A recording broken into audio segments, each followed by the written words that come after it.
c'est avec un grand amour que j'exerce ce métier-là. Parce que maintenant, dans le royaume, le domaine de l'eau, ça nous parle. J'ai amené l'eau de la source jusqu'au Douar. Toute goutte sort de la source. Il faut qu'il arrive chez les citoyens. Tout ce qu'on a fait, c'est 48 heures, 3 jours dans le village, ça a un sens. Ça n'a rien à voir avec la ville. Sincèrement, ça n'a rien à voir avec la ville. C'est notre vie. C'est notre monde. C'est un autre monde. Il faut le vivre pour le coup. Ouais, il faut le vivre. Ouais. Parce que quand tu es dedans, tu sens comment il te sert. Vraiment, tu le sens qu'il y a une transmission. Encore pas derrière l'argent. Ce que je sers, c'est comment je sers ces gens-là.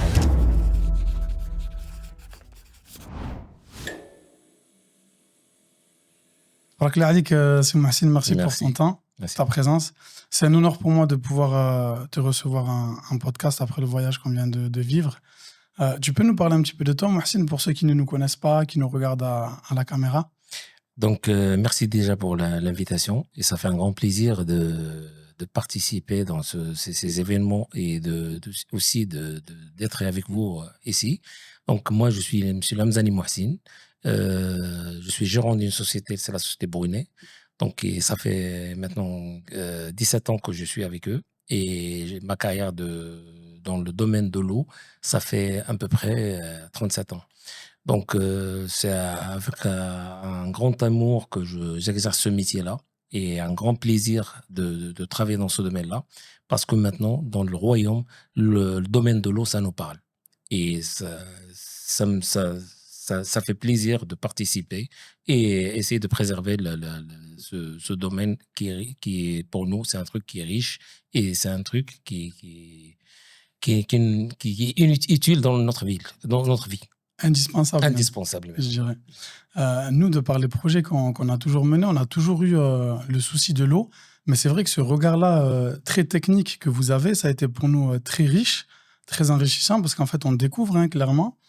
Et cette mission qu'on a fait à vos côtés, donc c'est la 3e mission qu'on a pu faire à vos côtés, on s'est aperçu de l'importance en fait de préserver l'eau, de l'utiliser correctement, que ce soit en fait la consommation, l'utilisation, le recyclage, l'assainissement.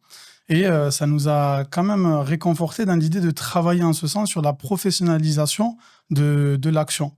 Et on a été très touchés par votre investissement, par votre bienveillance. Et la question que je voulais te poser, Mohsin, c'est qu'est-ce qui t'a le plus marqué dans ce séjour à Tigouga?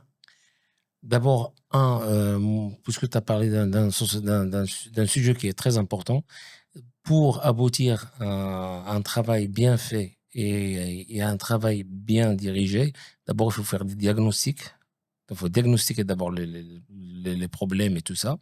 Et après, voir le résultat, imaginer un résultat, faire une méthodologie et aboutir au résultat. Et c'est là où notre intervention à Tigouga, sincèrement, c'est un truc que je me tiens à participer à cet événement. Comme je dis toujours, c'est un événement pour moi, à participer à ces interventions.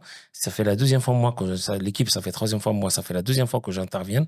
La première fois, ça fait plaisir. J'ai amené l'eau de la source jusqu'au Douar.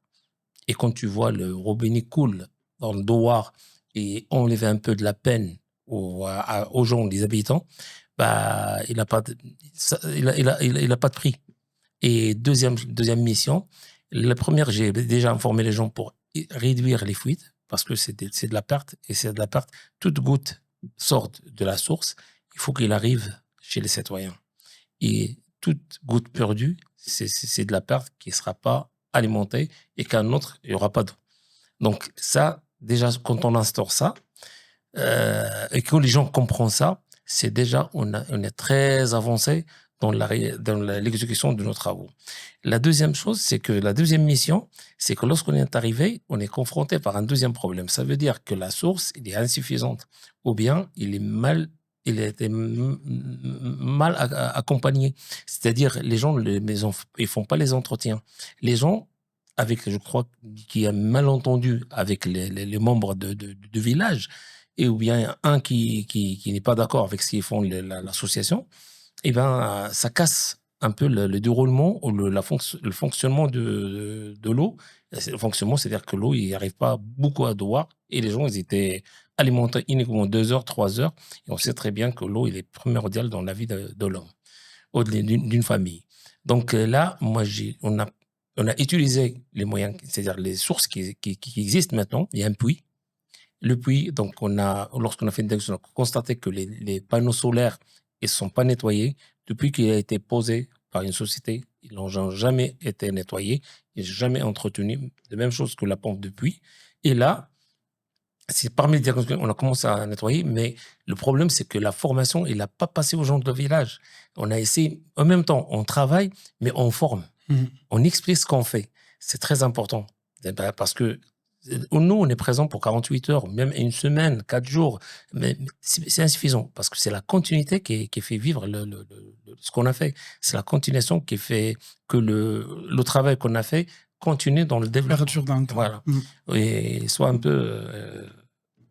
Qu'il dure un peu dans le temps.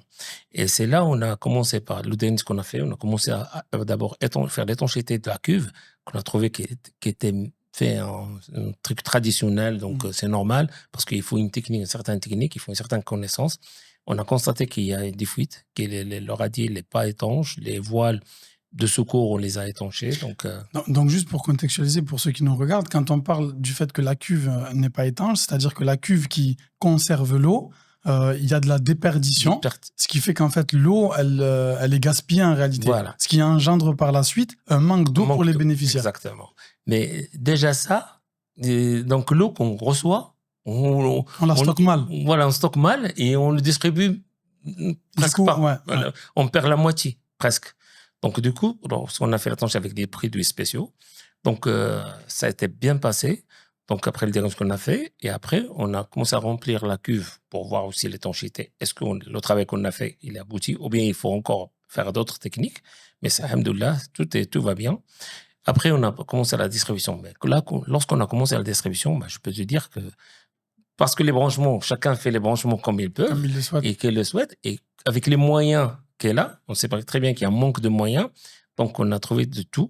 Donc des fuites partout. Et aussi des branchements comme pas conformes. Quand tu parles de fuite, juste pour contextualiser pour ceux qui nous regardent, quand tu parles de distribution, donc c'est l'eau qui part de la cuve et qui est distribuée dans les foyers. Exactement. C'est ça. Et donc les fuites qu'on a constatées, c'est sur les branchements et les raccords en faveur des foyers qui sont censés avoir l'eau chez eux directement. Exactement. Et deuxième chose qu'on a constaté, c'est que les tuyaux, ils sont pas enterrés. C'est-à-dire, ils sont pas cachés, ils sont pas mis dans des petits tranchées pour ne pas être exposés au soleil, et aussi les traverser pour ne pas être écrasés par les passages des camions, des voitures et tout ça. Des animaux aussi. Des animaux, oui, c'est très important, il faut les protéger. On a constaté aussi qu'il y avait des engins qui passent de terrassement à droite et à gauche et qu'ils ont carrément touché le PAGD. C'est un tuyau d'alimentation. Et c'est là où on est intervenu, on a réparé tout ce qu'on a pu déjà, parce qu'il y en a encore. Hein. Donc c'est la continuation, c'est ce on a laissé aussi de matériel là-bas au village pour continuer. Les outils aussi. Les outils, tout ça. On a réfléchi au maximum de pièces qu'ils peuvent utiliser. Et aussi, j'ai vu qu'il y a un manquement d'autres, suivant le diagnostic, d'autres pièces qu'il manquait. Je les fait acheter, on a amené tout. Maintenant, ils ont tout, mais il suffit qu'eux, ils ont la volonté de continuer dans ce sens, le sens de préserver l'eau. Chaque goutte, chaque fuite, on la répare, on n'attend pas. Et toujours faire un diagnostic de la ligne. Parce qu'il y aura toujours un clandestin qui branche. Parce que c'est un clandestin, il essaie de brancher rapidement. Comme ils peuvent, ils se barrent. Ils rafistolent, en fait. Oui, exactement. Donc, pardon, non, vas-y, termine. Donc, j'ai ce problème-là, je l'ai échangé un peu avec les riverains là-bas, les gens du village, notamment avec le président et les gens qui étaient autour de nous, de l'association. Alors, il m'a dit qu'ils vont essayer de communiquer sur ça, instaurer une comité pour l'utilisation de l'eau, pour essayer de remédier à ce problème-là. Mhm. Et mandater quelqu'un qui fait ce suivi-là, derrière les tuyaux. Les branchements seront autorisés par l'association pour être branchés. Ils ne vont pas refuser de branchement, mais ils seront autorisés pour que ça se fasse dans de bonnes conditions Ouais. et normales. Donc, je trouve ça, c'est une bonne initiative. C'est une très bonne initiative. Moi, Ouais. ce que j'ai vraiment apprécié, Mohsin, c'est justement la notion de formation. Parce qu'en fait, on s'aperçoit que parfois, alors nous, en tant qu'organisation, par exemple, tu vois, c'est en ça l'importance justement de professionnaliser l'action et de ne pas négliger le volet de la formation. En fait, moi, j'ai été choqué parce que souvent, on reçoit des demandes pour Taqash MCA, panneaux solaires, etc. Tu vois. Mais en fait, on ne peut pas toujours financer comme ça chaque 2, 3, 4, 5 ans, etc. Il y a forcément un problème de gestion. Donc, il y a le moyen humain, matériel, financier et la compétence. Et quand j'ai vu que vous avez nettoyé le panneau solaire et qu'en l'espace de quelques secondes, ne serait-ce qu'avec l'apparition du soleil, ça fait monter l'eau à la cuve, mais je dis, mais c'est incroyable. En fait, il n'en faut pas beaucoup en réalité. Mais il faut que ce soit bien fait, formé, avec un suivi. C'est ça. Et là, on gère bien l'argent et la MNA, le dépôt, le suivi. Ça facilite aussi les bénéficiaires parce que je parlais avec Jean-Pierre qui me parlait du fait que justement, s'il y a des déperditions, au lieu d'avoir par exemple 20 litres par foyer, ben, il n'y en avait que 6, 7 ou 8. Ouais, Et qu'en réparant ces fuites-là, ben, ça permet d'augmenter la capacité d'eau disponible par foyer. je peux te dire, j'ai été vraiment heureux, effrayé. Je peux t'expliquer tous les mots que lorsqu'on est resté là-bas. Je suis presque là, le lobe, là, je suis là, le coucher de soleil. Et ben, t'as un monsieur qui a ouvert le robinet en face de la mosquée et on a trouvé qu'il y a de l'eau à 19 heures. Il y a encore de l'eau dans le robinet. Mokhtar. Et ça, Mokhtar, ça fait plaisir. Sincèrement, ça fait plaisir de voir ça. Alors, les gens, la première ligne, il y avait pas d'eau à 1h30. Moi, j'ai essayé à 1h30, il n'y a pas d'eau. C'est-à-dire, c'est la source. Par contre, là où la cuve alimente et tout ça, en réparant ces fuites-là, on a encore de l'eau et la cuve, il y a encore 20 cm à 19 heures. Il y a des gens qui ont mesuré la cuve et la cuve n'était pas pleine à 100%. On sait très bien qu'il n'y avait que 35 cm dans la cuve. Avec les fuites, tout ça, on a bouffé, ils ont consommé 15 l'eau, cm, etc., voilà, avec les pertes et tout ça. Ça veut dire il faut bien une formation. Le travail, vous avez bien fait le travail. Ah bah, le travail, je suis satisfait de travailler. De toute façon, vous êtes des experts dans le domaine. Ouais, j'ai amené avec moi que des experts dans le domaine et des gens qui, d'ailleurs, je trace la ligne, je fais diagnostic, je fais une inspection diagnostic et je trace la ligne de réparation. Et moi, je fais que parler aux gens et leur conseiller de ce qu'ils peuvent faire derrière nous. Parce que quand je suis là, je diagnostique, je vois pas mal de trucs, je répare, mais par la suite, c'est les gens, et j'étais aussi heureux que les gens m'appellent à 23h30, ils étaient en réunion au Douar pour ça, d'une petite chambre, ils m'ont montré ça par vidéo. Ça veut dire, tout ce qu'on a fait, c'est 48 heures, 3 jours dans le village, ça a un sens. Et j'ai vu comment vous aussi, vous avez discuté avec les femmes, les enfants, ils étaient heureux. On a joué un peu, c'est pas uniquement, on a fait uniquement de l'eau potable et tout ça. On a joué un peu de foot. On a discuté avec les gens de Douar. On a vécu avec eux des moments, comment ils passent la journée. Toute la journée, et ça, c'est un plaisir. Ça n'a pas d'argent. Ça n'a rien à voir avec la ville. Sincèrement, ça n'a rien avec la ville. C'est une autre vie. C'est un autre monde. C'est un autre monde. Et que j'instaure et j'invite les gens à goûter ce monde-là et être aussi des gens de donneurs pour vivre ces moments-là et aider le maximum qu'ils peuvent faire. C'est pas uniquement avec de l'argent. Parfois, au-delà de l'argent, comme tu as cité au départ, parfois uniquement par l'amour que tu as, par la formation, par l'approche. Ils étaient émus par notre venue. On a laissé tout, nos familles, notre travail. Il y a même des gens qui étudiaient, ils ont laissé tout. Et on est venu pour leur aider, pour voir leurs problèmes et tout ça. Et ça fait un grand plaisir, sincèrement. C'est ce qu'on dit, c'est que les bénéficiaires, quand on mène des projets, ce qu'ils retiennent en réalité, alors ce qu'on amène, ça compte, surtout quand ça répond à un besoin, une problématique qui est constatée sur le terrain. Mais ce que les bénéficiaires retiennent, c'est le moment, c'est les échanges, c'est l'amour, la mahabba, un verre de thé, on s'assoit, on discute, on échange. Et c'est ça vraiment que les gens retiennent, hein. Ouais. Moi, quand j'ai vu JP jouer au ballon avec les petits, c'est incroyable. Ils vont s'en rappeler toute sa vie, toute leur vie. Tu vois, ils vont dire, il y a un grand monsieur d'une soixantaine, cinquantaine d'années qui a joué avec nous il y a 20 ans en arrière. Et c'est extraordinaire. Tu casses la différence Exactement. de vie, D'âge, de culture, de couture, coutume, de tout. religion, de Ouais, tout. ouais, tu casses. Et sincèrement, on n'a pas senti. Il y a des différences entre le plus grand, le plus petit, religion, pas religion. Il y a le même but. Tout le monde, même but, Le même but. même niveau. On a dormi par terre tous. C'est ça. Donc ça fait plaisir. On a Manger vu à la qu'avec main, eux, tous voilà, de la ensemble. main, les gens, on a pris, ils savent pas où nous mettre. C'est vraiment, c'était vraiment super. Et l'accueil, ça, c'est comme Jean-Pierre, il a été humble, il a commencé à pleurer et tout ça.